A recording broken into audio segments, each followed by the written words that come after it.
राजा जनक से तो ज्यादा एग्जाम्पल किसका दूं आपको? जी। राजा दशरथ को भी 3 रानियां थी, जी। तो अनेक रानियां का रिवाज कहाँ से आया? कई ऋषि पत्नियां, बहुत ऋषि पत्नियां होती थी। तो ये तो बापूजी खुद के जैसे एक ऋषि, क्या मैं भूल जाता हूँ, बहुत ऋषियों का पढ़ा हुआ है ना, बहुत लिटरेचर। जी जी। तो जैसे द्वितीय और अदिति 2 पत्नियां थी, उसके साथ और भी कई पत्नियां, उसको 13 पत्नियां थी। तो द्वितीय और अदिति जो देवता पैदा हुए, रसूल पैदा हुए सब। हाँ वो स्टोरी है। हाँ नहीं है, रियलिटी में हुआ है, मगर वो ऋषि राज ऋषि जैसे तपस्या करते थे। वो ऐसे मतलब नहीं उस आज- समय आत्मा की जो स्टेज जो थी वो हाई क्वालिटी उस माना जाता था। हाँ, आत्मा की स्टेज थी ना, आत्मा मतलब में वो पावर थी, आत्मा में पावर। मतलब आत्मा जो थी वो तमोगुण में नहीं थी उस समय पे, सतोगुणी आत्मा हाँ। थी। तो उसके अंदर जो सत्य वाले गुण थे, तो इसलिए शायद उनको अच्छी ज्यादा रानी होते हुए भी उनको वो नहीं बताया। वहाँ वो देहभान वाली बात नहीं होती, वहाँ इनके पास जैसे कृष्ण को भी इतनी सारी पटरानी बताते हैं। कृष्ण को 16,108 रानियां थी, विष्णु पुराण पढ़ो ना। मगर कृष्ण ने तो 16,108 रूप निकाले थे, ये कोई नहीं जानता। हाँ।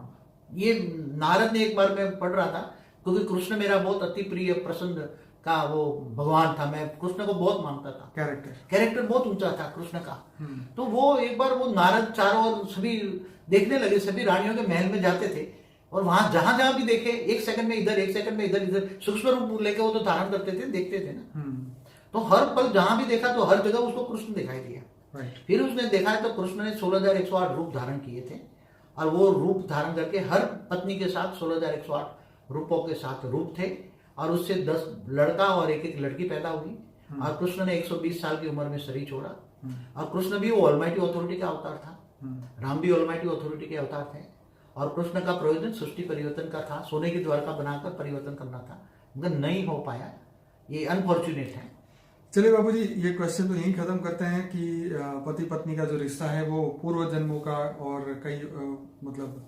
अच्छा बाबूजी, वो जो 7 जन्म वाली बात थी ये भी बता दे कि हाँ, हमारे हिंदू धर्म में जो है ना, जब शादी कराते हैं ना, तो 7 गठबंधन करते हैं वो जो, तो बोलते हैं कि तुम 7 जन्म तक जोड़ी बना सलामत रहे, ऐसा एक दूसरे को ब्राह्मण होता है वो आशीर्वाद देते हैं। और जो उसको जो पांव छूने जाते हैं, जो शादी जो हुई वर वधू दोनों, तो पहले आशीर्वाद देते, 7 जन्म तक साथ रहो, 7 जन्म के साथी बनो, 7 जन्म के साथी रहो, ऐसा वो आशीर्वाद देते थे पहले। मगर अभी तो वो 7 जन्म वाली बात रही नहीं, तो गौर कर्म बंधन आ गया है। कहीं ना कहीं अगले जन्मों में जो कर्म बंधन आए तो दूसरे जन्मों में कर्म बंधन आते ही हैं। इसलिए विक्रम विनाश करके आत्मस्वरूप बनो, आत्मस्वरूप बनकर परमात्मा को याद करो, ऑलमाइटी अथॉरिटी से कनेक्शन जोड़ो, पावर हाउस से कनेक्शन जोड़ो। पावर हाउस से कनेक्शन जोड़ोगे तो आत्मा में पावर आएगी, आत्मा में पावर आएगी तो कर्मों के कारण शरीर चार्ज हो गया, सूक्ष्म शरीर, स्थूल शरीर, सब विक्रम विनाश हो जाएगा, आत्मा हल्की हो जाएगी और कर्मातीत अवस्था हो जाएगी। कर्मातीत अवस्था हो जाएगी तो